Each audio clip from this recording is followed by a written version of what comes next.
What if you could change your life?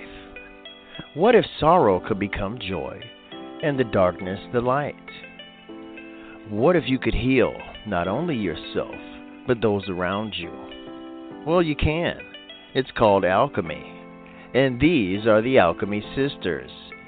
Join quantum karmic healer Jennie McDaniel and intuitive empowerment coach Mandee Elam for a magical journey into esoteric spiritual discussions. Brought to you by Heart Over Ego Radio. Woo! Happy 420! Hello, Jennie and Amanda. Hi there. I'm so excited for tonight. This is one of my favorite episodes of the year of the Alchemy Sisters. We've been trying to do a little 420 special, or at least a tribute to cannabis throughout our shows and its healing qualities. So it's always excited when we get to come on and jam with our friend Amanda. Amanda, how are you doing? I'm doing well. I'm so happy to be here. I'm so happy to have you. So Amanda, we describe her as a lifelong horticulturalist with a special in cannabis cultivation. But I would love it if you could tell our listeners just a little bit about the magic that you do.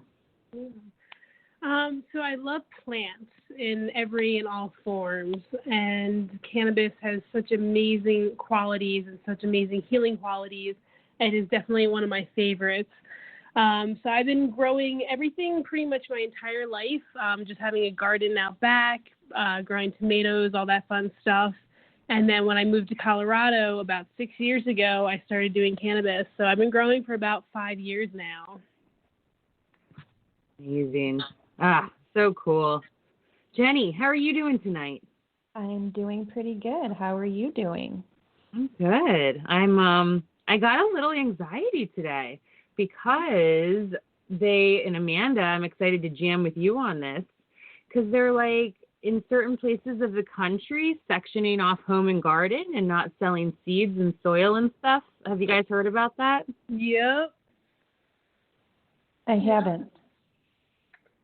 Yeah, they did it in Michigan, and then I had a client this morning in Rhode Island, and she said that they were doing it statewide in Rhode Island too. And like if you go to Home Depot, all the like garden sections are like closed off.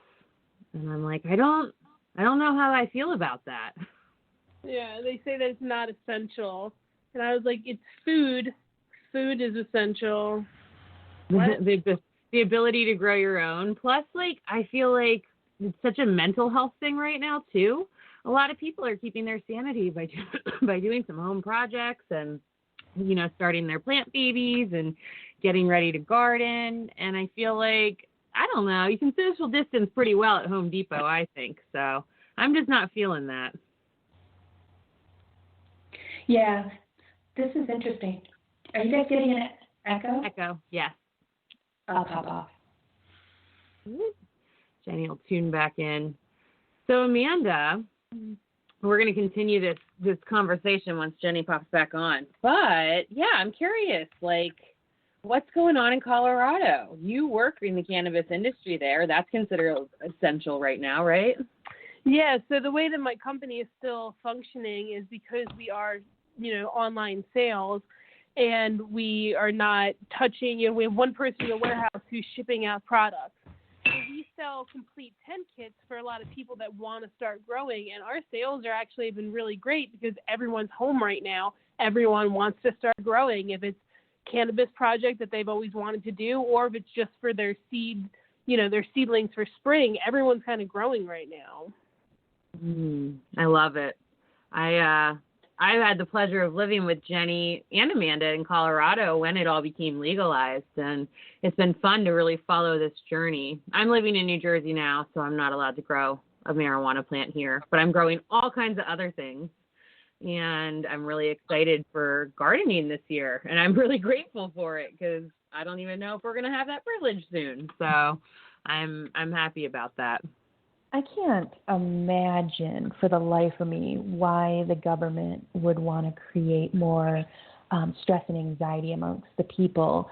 It's blowing my mind that they think that we're going to be cool with this. There's some things that I think Americans lay down and take it for, and we don't want to rock the boat too much, and we'll deal with some rules and regulations, but I don't know what the heck they're thinking. I've been looking at this. I'm like, what would be their gain? First of all, they would have control over your nutrition, and most food that's readily available right now is definitely packaged. So maybe they want to dumb us down more with our food and not let us have the opportunity to grow fresh, so which is very good for your body. It flushes you out. It has you thinking properly. It gives you all the nutrition you need. So I'm thinking maybe that's what they're going for. But the thing is, I'm pretty sure you can order things online. Now, if someone planned ahead, and I know that they're not always, I guess Amazon was like only essential things for a while there. So I don't know if they're still at that, but I'm pretty sure that my boyfriend's been getting all kinds of stuff through the mail. And, like even like this whole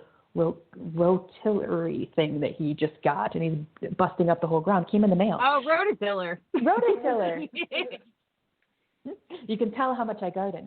I love it. So I just massage my gardener friends. They're like, no, Jennie, you don't need a gardener. We have all the vegetables you want. We want massage. And I'm like, all right, deal. That's usually how it rolls with me. But now we're in quarantine, so I can't trade. But yeah, what do you think about that? Do you think that they're really trying to get us riled up? Because I don't think people are going to handle that kind of clad iron fist on them very well. I think there will be some, let's just call it revolts. And I'm not going to get angry and start hurting things, but I don't know if I can say that about the rest of America. So what do you guys think is going to happen? Amanda, you go first. We're not dealing with it very well. I mean, you see what's happening everywhere. We're not doing well right now. No. And unfortunately, I feel like there is a lot of, are they trying to control us? Are they trying to put, ID badges in us? Are they trying, and now I saw a great meme the other day on a movie theater, and the movie theater said, we'll open up again when life isn't a movie. I saw that too. It's a movie right now. It's kind of terrifying of everything that's happening. So luckily, my mom always taught me to keep seeds. Every time you harvest something, you keep the seeds. So a lot of people do have seed banks. But I asked my roommate, he's still going out. I honestly haven't left my house and gone into public in almost a month now, of being around other people. I go to my grow and that's it. And I asked him the other day when he went to the store to just grab some seed packs. I said, I don't care what they are. Please just bring home seeds. But now I have kale and some watermelon, and so it is pretty scary. So out here, it seems like we can still buy them. I don't think he was at a mainstream place like Home Depot. It was Jack's, which is pretty much a line too, I think. But well, hopefully, I haven't heard about them putting any restrictions on seeds in Colorado quite yet. So hopefully you can go scoop some up if you want. But if not, let me know. I will mail you some. Well, yeah. It's all really interesting. I don't know. I've been very calm, cool, and collected throughout this whole thing because I see from a collective level, and I feel like it's an opportunity for us to, show off our skills a little bit and see, what everybody actually needs and how resilient we are. It's a time for the healers to step forward and hold space a lot. And for the most part, I've been okay, I always knew something weird like this was going to happen, and I'm cool, and we can handle it. But today I got my first sense of just nervousness because of the seed thing. I was like, what the heck? Half of them are already most of them are already GMO'd anyway. Why can't we grow that at least? And it just kind of rubbed me the wrong way. So for the first time throughout this whole thing, I got a little bit of anxiety. I feel fine about it now, but it was just, I don't know. It just felt very strange. So if anybody else out there is feeling that way, we're just sending you lots and lots of our heart energy. I was thinking about this, and I'm thinking, what could it be? I'm not trying to make up any excuses or why they should be doing that, for God's sakes. I think that's ridiculous. But what I was thinking is, how sick are the staff members getting? I mean, they're working in public stores. Are they down to just a couple staff members, and they literally have to just only put the very basics available because they don't have enough people to stock that? So if they opened everything up, they wouldn't be able to refill the shelves anyway, potentially depending on their manpower, their workforce, how many people. I know if I made $8 an hour, kiss my sweet ass later. I'm not sticking around a job like this. No way. I'll figure out something. I'll hustle. I'll do whatever I need to do. I'm just not going to put myself in jeopardy for $8 an hour. And I'm betting other people feel the same way too. So I'm not making up excuses for that person in that group doing that. I think it's bullshit, but I do think that there are some limitations as far as restocking and transporting and then actual employees. So I guess we'll see what happens. Everyone just keep alert. I was talking to Rebel. She does a show on my other podcast network, Third Eye Political Radio, and she's like, just watch. They probably are trying to protect us right now, but just see what they do with it later. See if they try to push it way too far, do this kind of shit, whatever. So everyone just keep an eye on it. And I think anyone in our generation has had their frickin' eye on the government for, I don't know, ever. So keep an extra eye on them. You're here. I agree. Yeah. Well, let's go into 420 land, unless you had something else you wanted to add, Amanda. No, I totally agree, and it is just scary. The movie V for Vendetta just popped in my head, and I feel like it's kind of going that way of the whole children of men concept of government and money and power and control versus everyone else. And I really feel like it's kind of becoming very apparent that we are getting to that level, which is terrifying personally. I'm pretty scared of it. But like you said, we'll get through it, and, we have enough energy and we have enough resources to get through it. But I feel like, the worst hasn't come yet.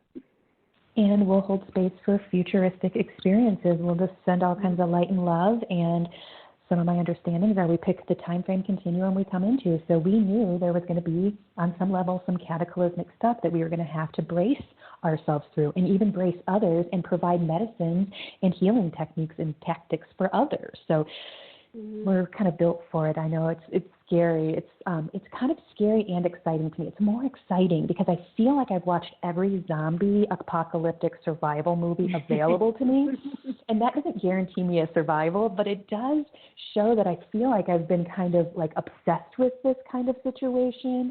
Felt like it was potentially going to come. Didn't think there was going to be zombies necessarily, but I did. Like Mandee said, I felt like something was going to give. The pitch of our economy, it was getting too high. There was something had to give. We can't live in that fashion. We consume too much.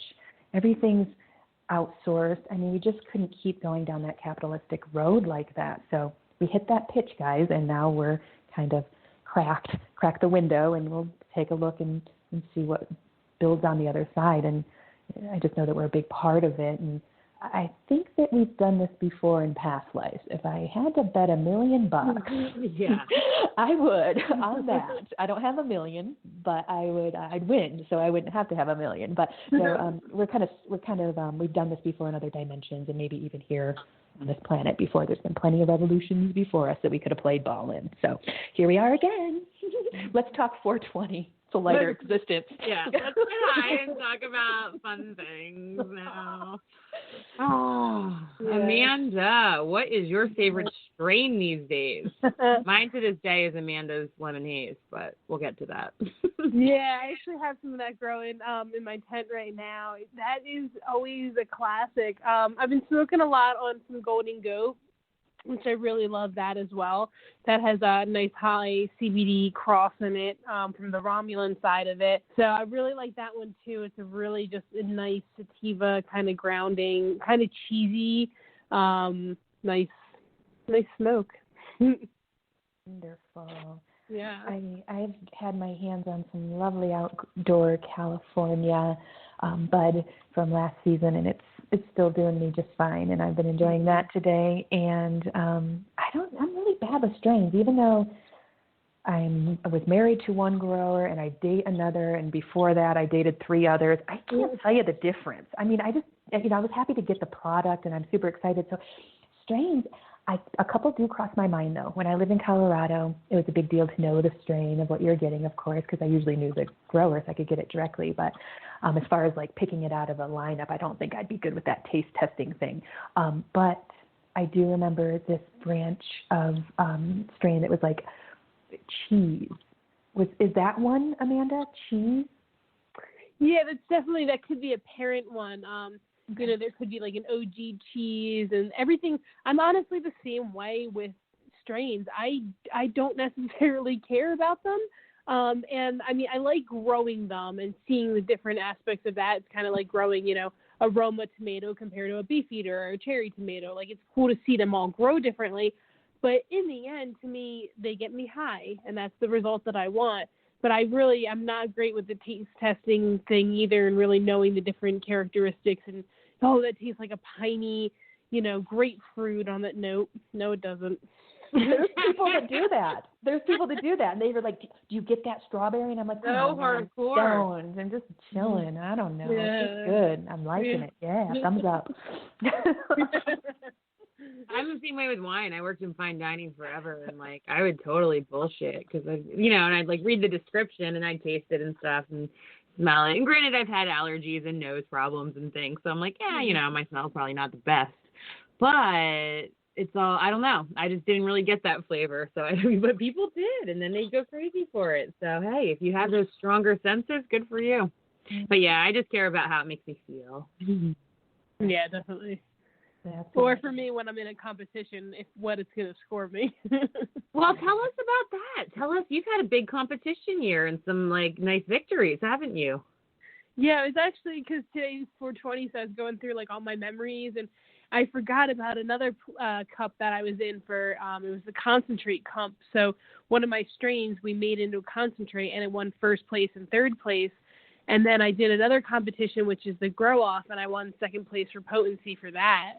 Oh. So I was pretty excited about both of those. You go, girl. Exciting. Yeah, congrats.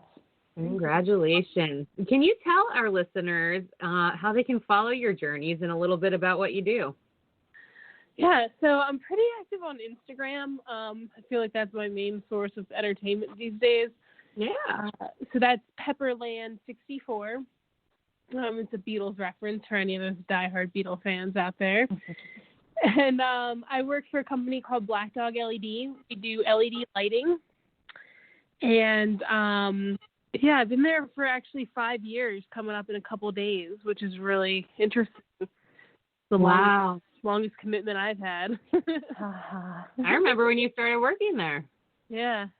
Yeah, awesome. It was actually right around this time because I met them. They offered me the job 6 years ago on 420 because I was at the Cannabis Cup with them. And, I just happened to just start working at their booth. Yeah. And at the end of it, they liked me so much. They were like, well, if you ever move out to Colorado, hit us up. And I said, all right, I'll see you in 3 weeks. Awesome. Yeah. Well, I didn't run across very many female growers when I lived in Colorado. I'm sure they're out there, but would you say that it is masculine dominant? Oh, definitely. Mm-hmm. There's a lot of really good companies out there that try to look at whoever is applying for jobs, and they're really looking at the human and not the sex. And a lot of people don't really want to grow bros because they have a certain way of doing things, and a lot of people don't want their grow to be that way. Yes, give opinions, give suggestions, but I want my plants tended a certain way, and every, head grower or anyone that's in charge will be like that. Interesting. So they met you and they were like, wow, she's got good heart energy. We could teach her how we like to do things, and she'll be our awesome partner. Maybe they'll offer you some business opportunities in the future.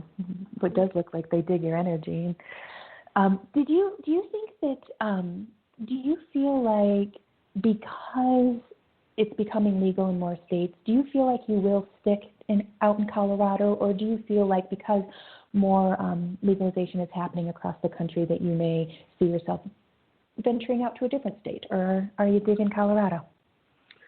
For right now, for the next probably like 2 to 4-ish years, I can see myself staying, but only because I kind of want to help my company grow to a certain point that I feel comfortable walking away from it.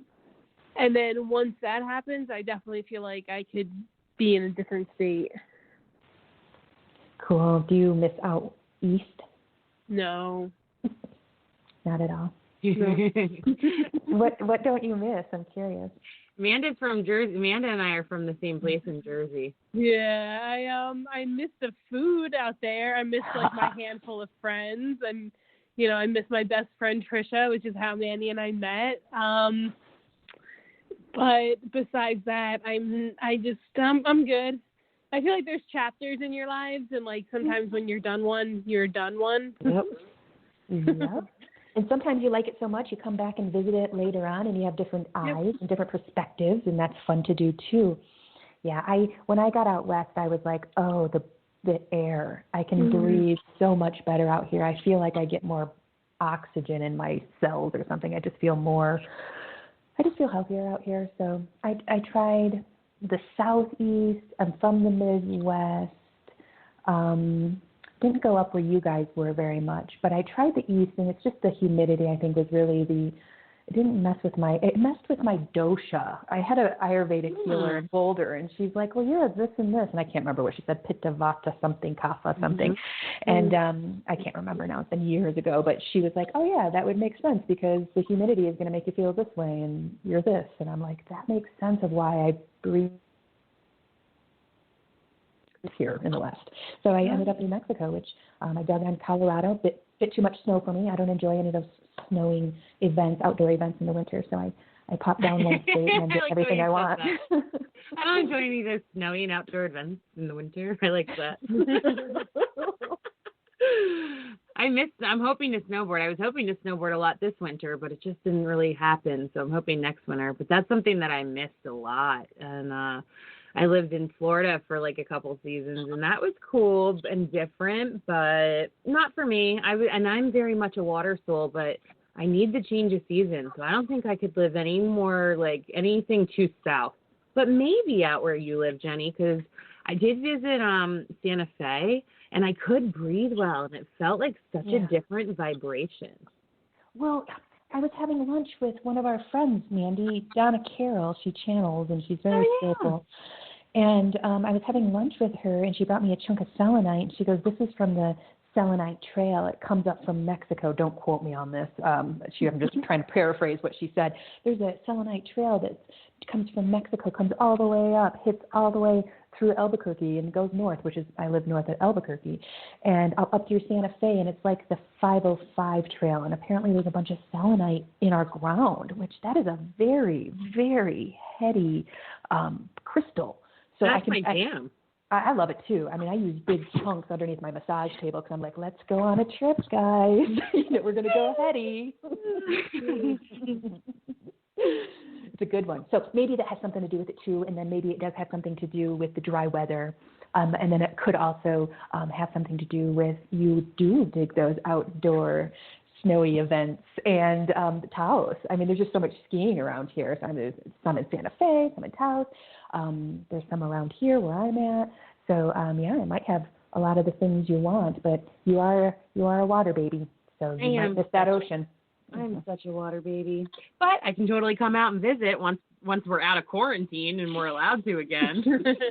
And then how soon do you want to go into an actual airport after all this? Because you're seeing resurgence we're not going to get back on this for too long, but we are seeing resurgence back in China, where they've kind of got through their curve or what have you, and then there's some coming out again, of course, because not everyone was healed. So I'm like, I'm going to do some things, but I think I'm going to stay out of big event things, as well as I think I might stay out of airports. It's just too congested in there for me, and it might give me too much anxiety. So I don't know. We'll see when we can get on planes again comfortably. Maybe at the end of the year or something. We'll hope. Yeah, I'm zero desire right here. Nope, I'm good. But I'm a clean road tripper too. Like I like taking my time, having my music, my fucking windows down. Like I'm an empath. So like being on an airplane sucks for me for the most part, And luckily I moved to Colorado and was blessed to be able to eat edibles before I could fly out to places. So that was really nice. Funny. And did it help your anxiety? It made a huge difference for me. Huge. I was like, oh, okay, flying's a little bit more enjoyable now. I can relax. That's medicine. Some people need a couple Bloody Marys, and some people need a little edible, and get you on that plane with your nerves intact, and there you go. Xanax seems to be very popular. Everybody's always looking to pop a Xanax in the airport, so that's always interesting. A little rougher on your liver, but maybe not. I don't know. We'd have to do a science experiment to see if a pill is worse for your liver than a couple glasses of wine. I don't know.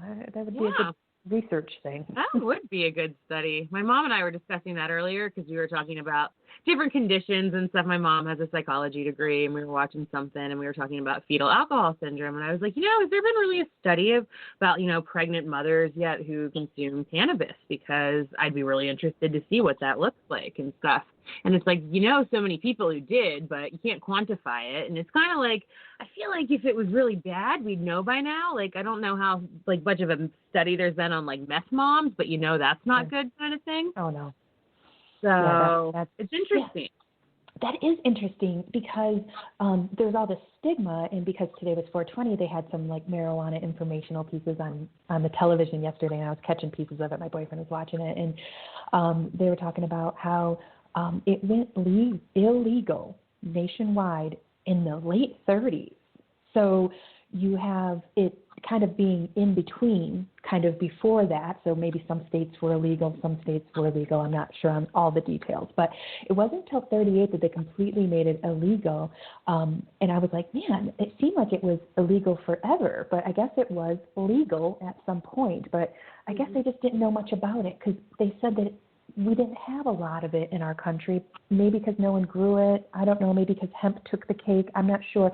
But apparently we would get a lot of summer workers, field workers. People would come up from the south from Mexico, and help us do some work up here. And apparently they would bring it, and that was their answer to a couple glasses of wine as they'd sit around after their day of work and enjoy some, I guess they called it marijuana.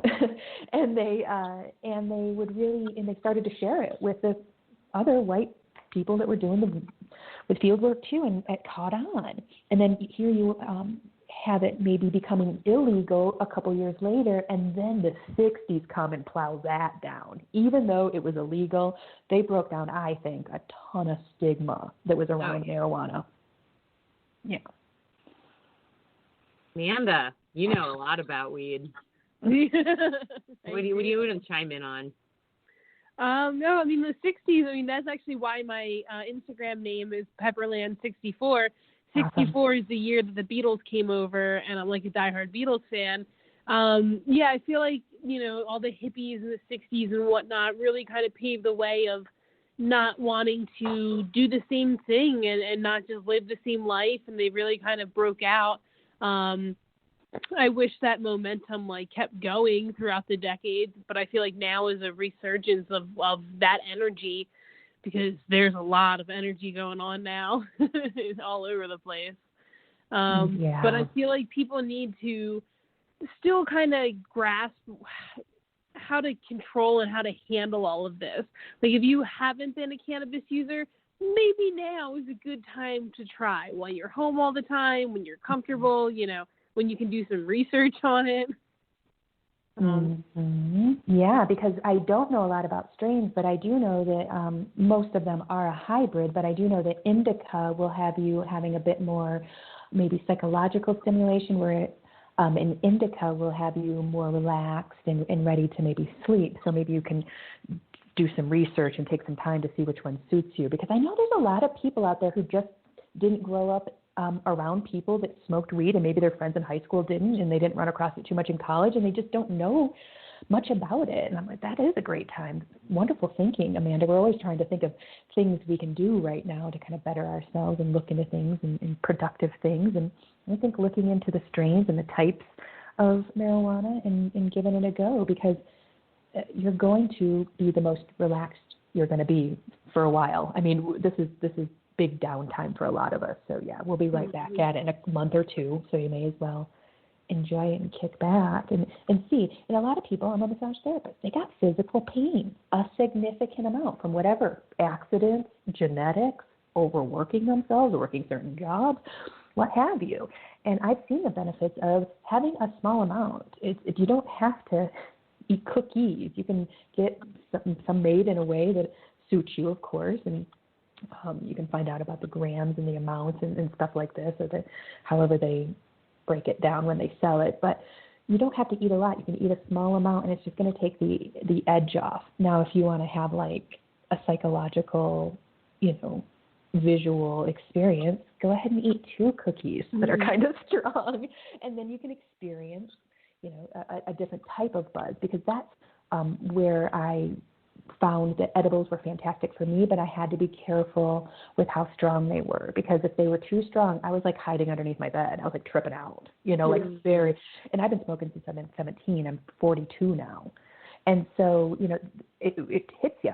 So you got to just take a little bit. I've heard people say you can always take more if you need it. Take a little bit, see how you feel. If it suits you, fine, because the healing that it does, not only for your cells and your soul and your mind and your body, it does take away aches and pains just from typical life experiences. Now, if you got something real intense, broken leg, you might need a little something else to help take the edge off. But no, for typical working class people, like most of us are here in America, God bless it, it's a tool that we can use that you don't become addicted to, that's good for your body, and you don't have to hurt your liver and drink a sixer every night to take the edge off. I'm that person. Like, I'm a late bloomer. I smoked a tiny bit in high school, didn't drink at all until I was like a senior, just a little bit. Then I played rugby in college. That was a whole nother story. Then I drank a lot. But I had a lot of injuries, and I had broken my back a couple times. I had severe fibromyalgia. I had really bad gout that kept getting misdiagnosed as other forms of arthritis and other things. So I was in a lot of pain all the time. And I went on vacation when I was like 26 down in New Jersey at the Jersey Shore. My brothers were like, yo, why don't you get off all those pills? I had like an unlimited prescription to Vicodin. Like, they still did that then, and could fill that whenever I wanted. And so they were like, why don't you just try to smoke a little weed and see if it makes you feel better? Like, give it a month and see what happens. And I was like, yeah, fuck it. Like, I'm already really not healthy, really not feeling good. Like, nothing's going in my way right now. Let me give it a try. And it was like, I've done nothing but heal since, little by little. And it's just added so much support to my life in so many ways. I love that. Me too. I love that story. I didn't know that story. That is cool that your little bros. Are they your little bros? Are they younger? Yeah, I'm the oldest, and then there's 3.5 years between us. And you guys both know both of them, so. That's cool. Yeah, we're a crew. And then so what'd you do? You smoke a little and you say, wow, that works. Proof is in the punch. Is that what you said? Yeah, it helped me. I stopped, I was already starting to stop drinking then, because I was realizing something was really wrong. I would drink just a little bit and I'd get these crazy hangovers. I would dry heave for 13 hours the next day. I'd get physical pain. And then a couple weeks later, I'd get these arthritis attacks. And I didn't know why or what happened. And they'd be like, oh, you just have tendinitis or this or that. But I ended up having, through my dark night of soul, I had to have ankle reconstruction at one point. And they found gout crystals when they did my reconstruction. And so they were like, it's either gout or pseudo gout or something with calcium, something different. I'm like, okay. And so they sent it off and it came back, and my doctor's really sorry to tell you, you've got real gout. And I was like, thank you. He's like, I've never heard anybody say thank you, especially a young woman. I was like, man, I've been on a journey with this. And because I was like, I'm it runs in my family. I'm overweight. I eat all the things that could cause this. But they kept telling me, no, I didn't have it, which was so weird, because they stick this needle down into your joint, into your synovial joint, and try to pull out fluid, and it hurts so bad. And when you're having a gout attack, and if you don't have it in there, they can't test it right or whatever. And then they test your purine level. So the way you get diagnosed is if your purines are out of control, but mine were fine. And so it never worked out. And I never got diagnosed with it because I didn't come up on the certain tests. So once I really added that in, I just started healing in so many different ways. And Amanda, she tuned me up right after that surgery. You gave me all kinds of stuff. Yeah, because you work with a lot of medicinals too, right? Yeah. Yeah, there's an awesome company called Mary's Medicinal, and they are available all over the state. So it doesn't matter what state you're in, they're totally legal, because they're the only company that extracts their cannabinoids specifically.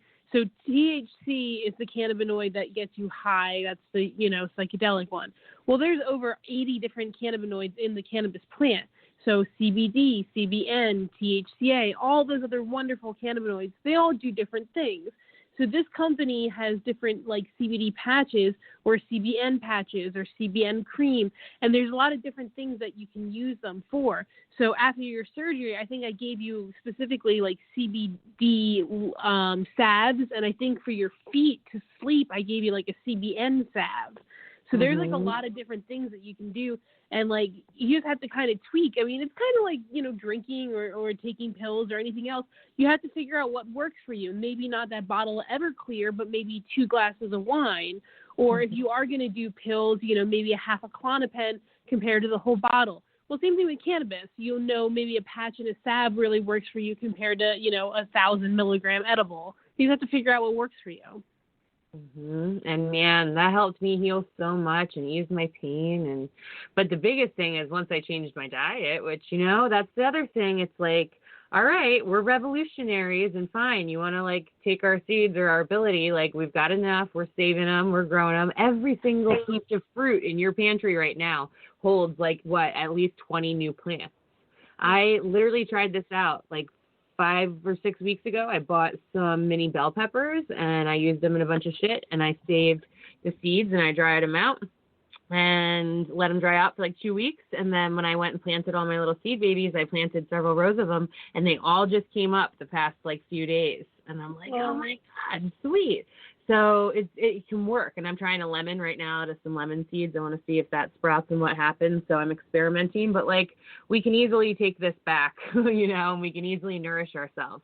And that's the thing, like Jennie said, when you get down to the basics, like we can use this opportunity right now to heal ourselves. And when I switched to a plant-based diet for a while, I did it for 8 months to heal. I did the medical medium diet. I read that book.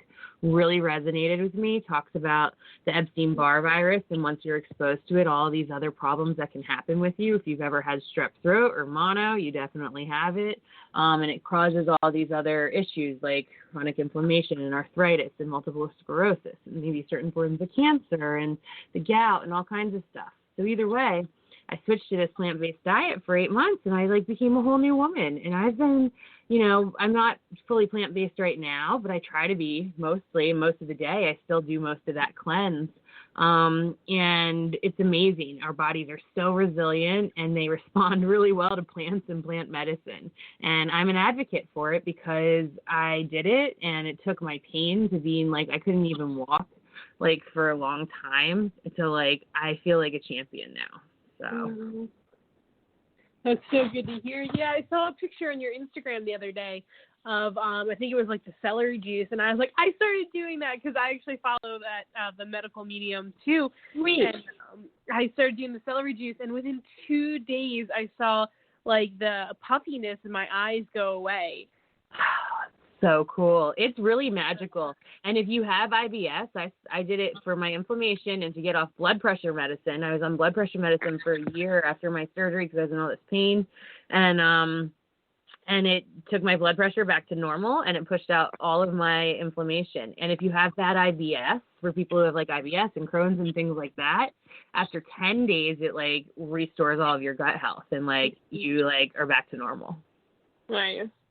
Yeah, I've actually, I mean, you guys know I do not cook for myself. I don't prepare food for myself. I used to eat at every meal all the time. And this has been pretty interesting because, like I said, I haven't gone out in like a month. So every meal I've had to prepare, and I don't like it, but I'm doing it.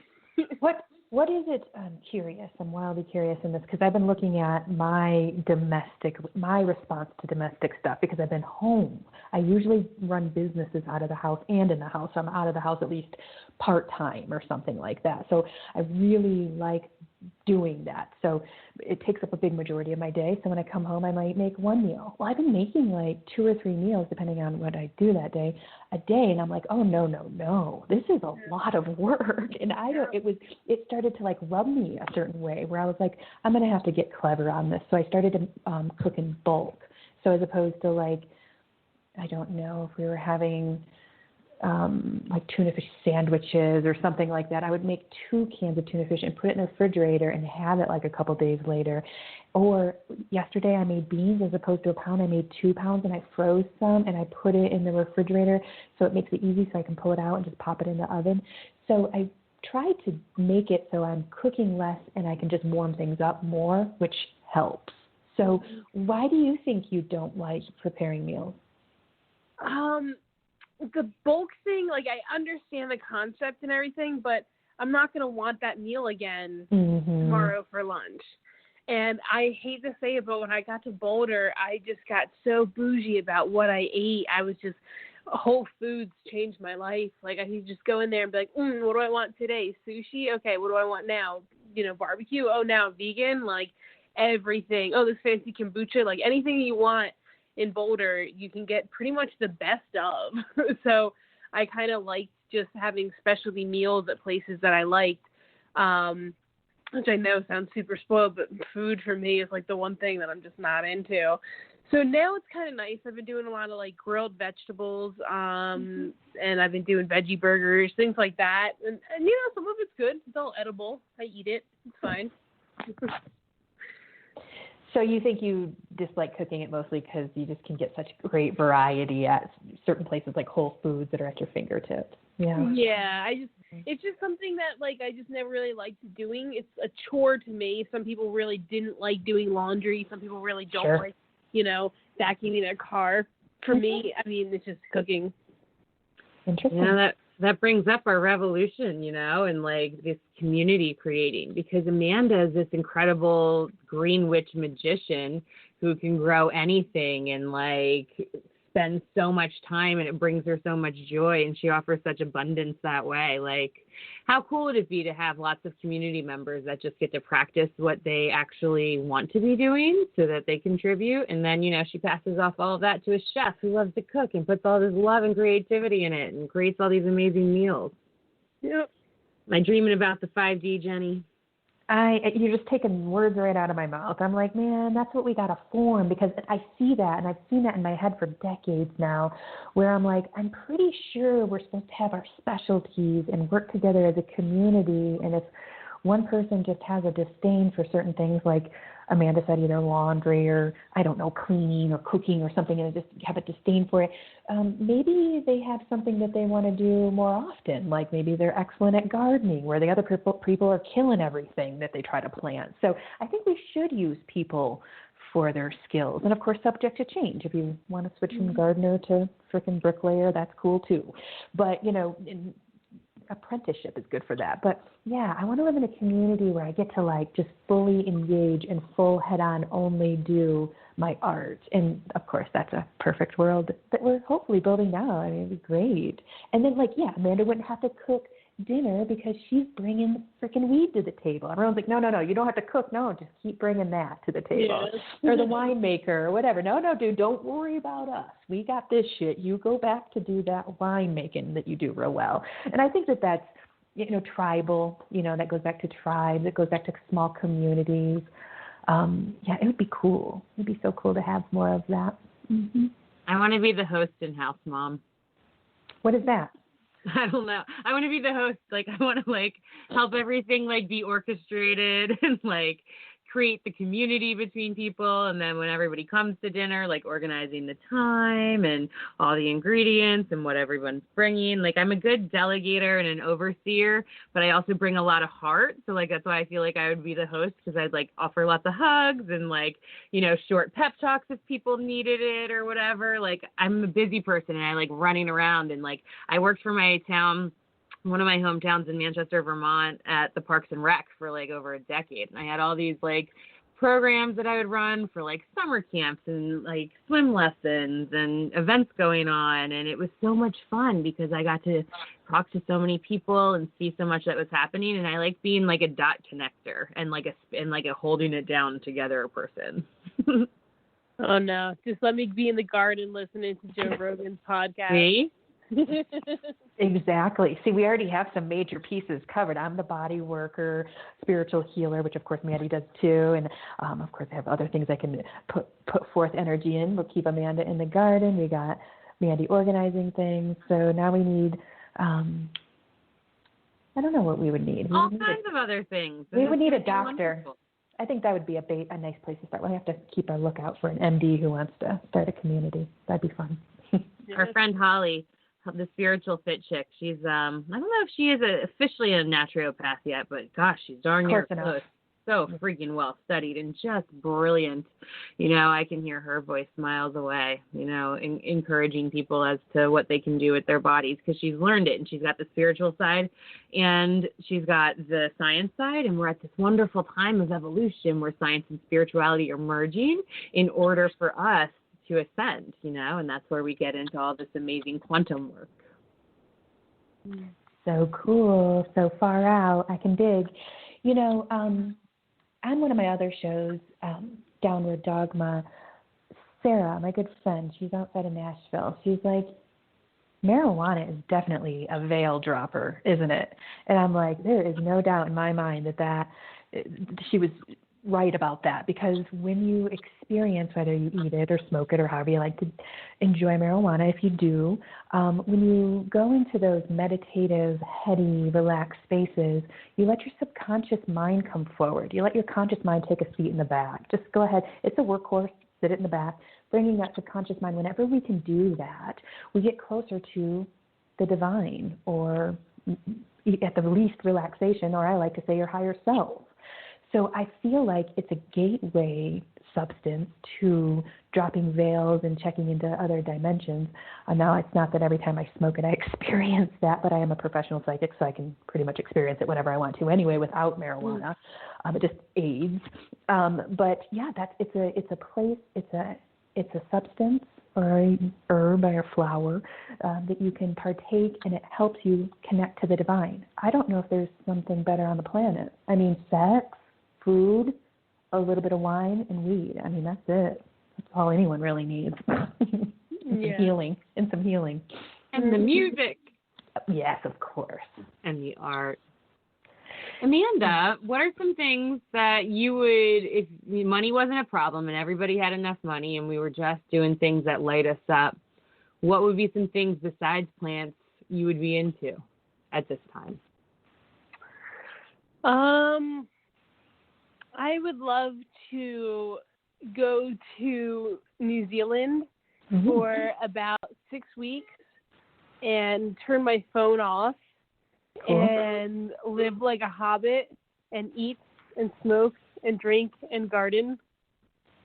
And that's it. Yeah.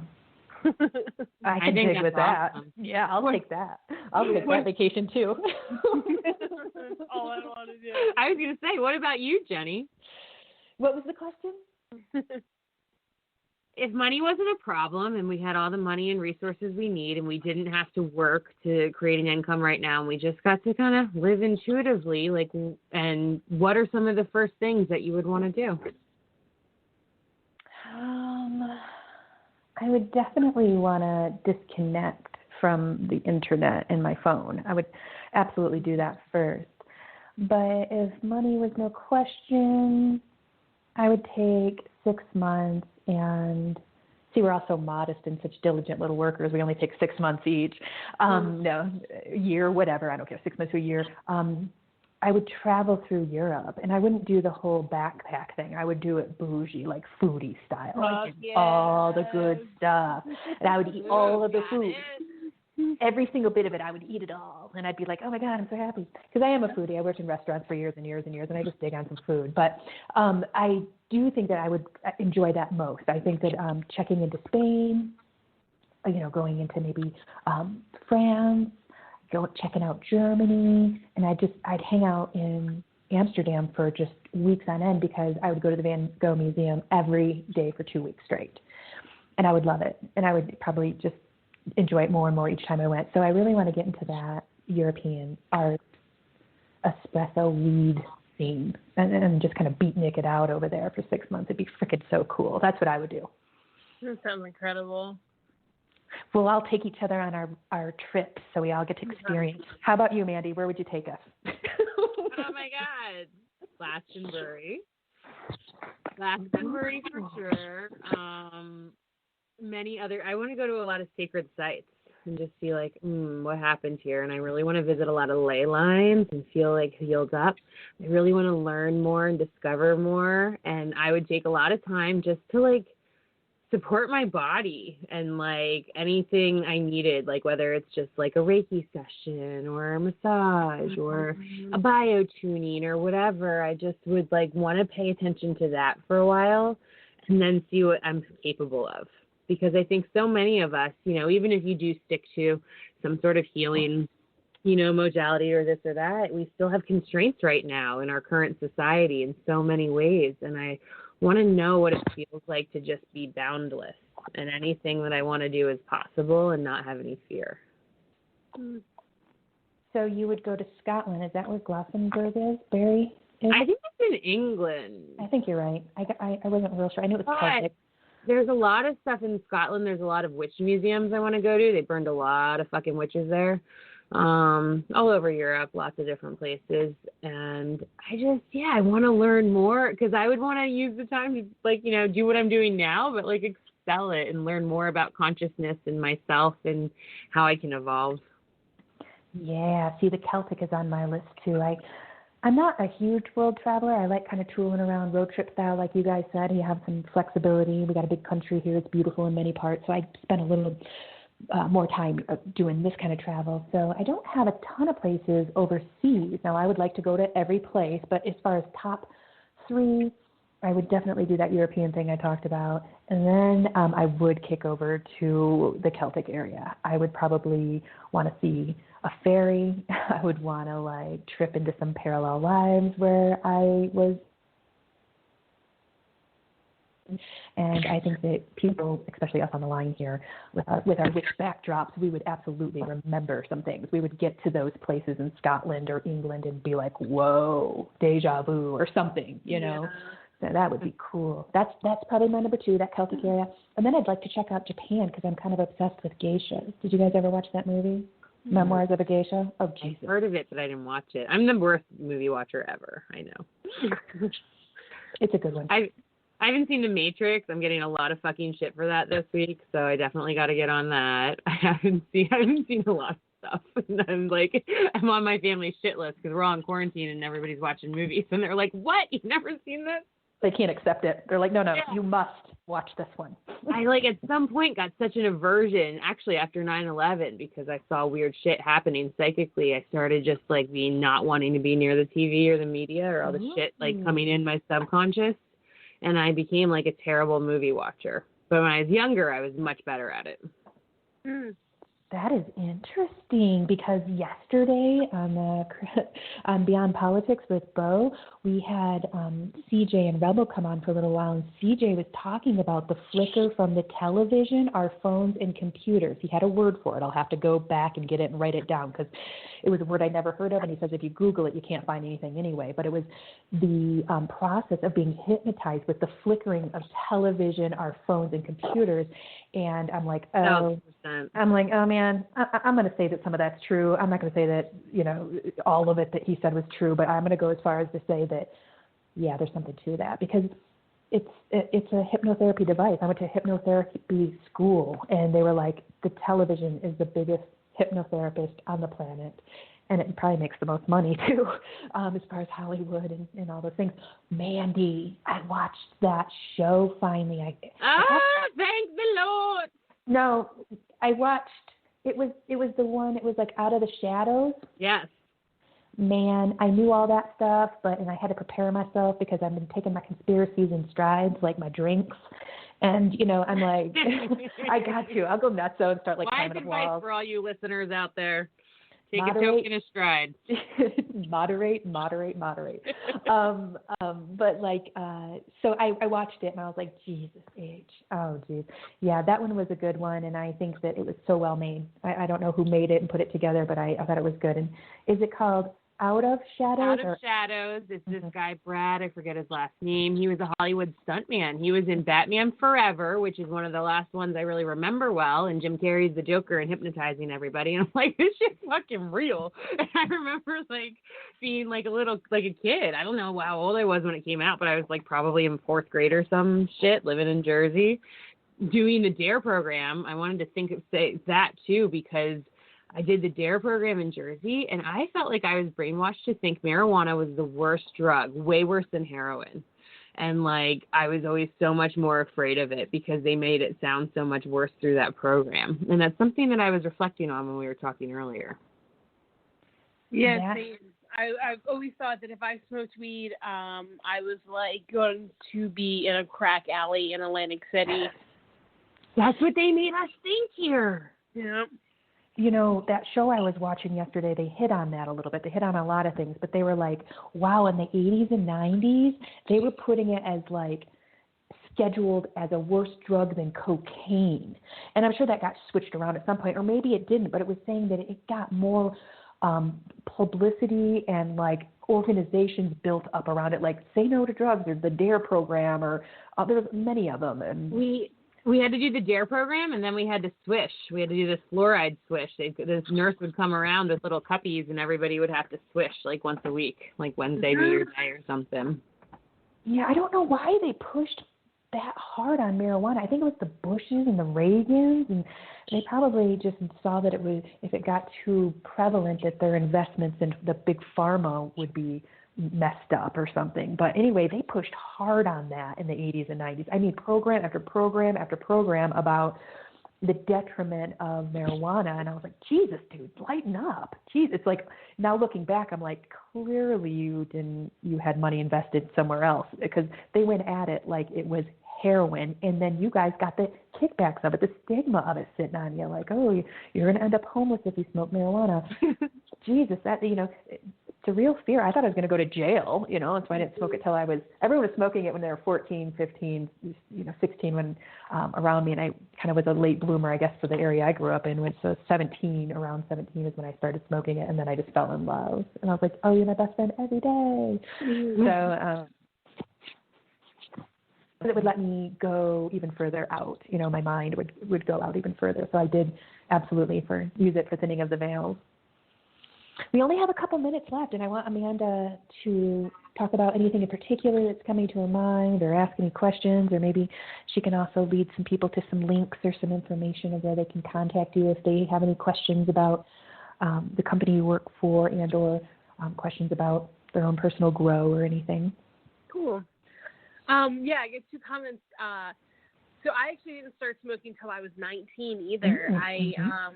All through high school, I really didn't smoke. I drank a little bit, but I didn't start smoking until I was 19. I met a boy, he smoked, and then I kind of just haven't stopped smoking since then. So it's been, you know, X amount of years. I'm not going to say how many. And then the Europe trip you were talking about was really funny, because when I did that with my brother and my dad, I went to Europe in 2014. It was right before my brother was going to, like, marry the love of his life. And my dad was like, let's do one big trip together. So we went to Germany and London.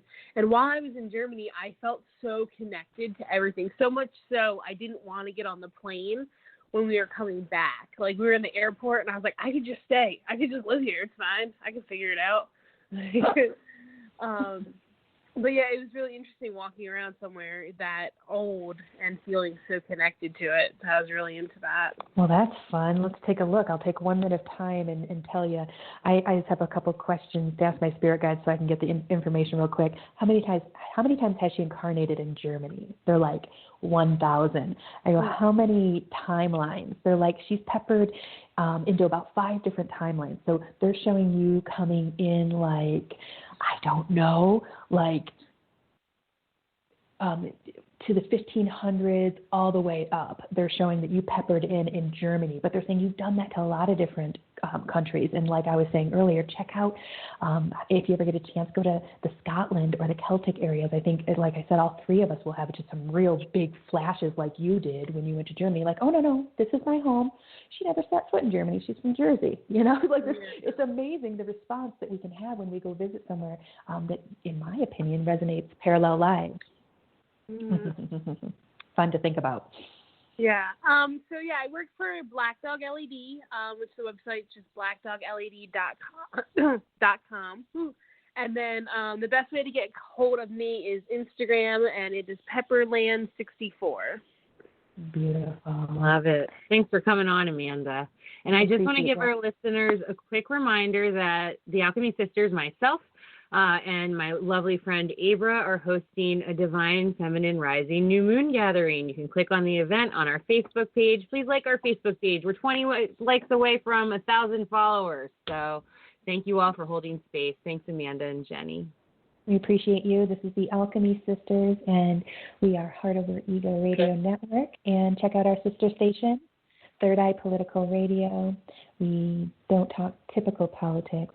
So check us out, see if we are your flavor. We appreciate you all for showing up. Amanda, again, it was a lovely time. You'll have to come back and visit us again. Until next time, have a lovely night. You too.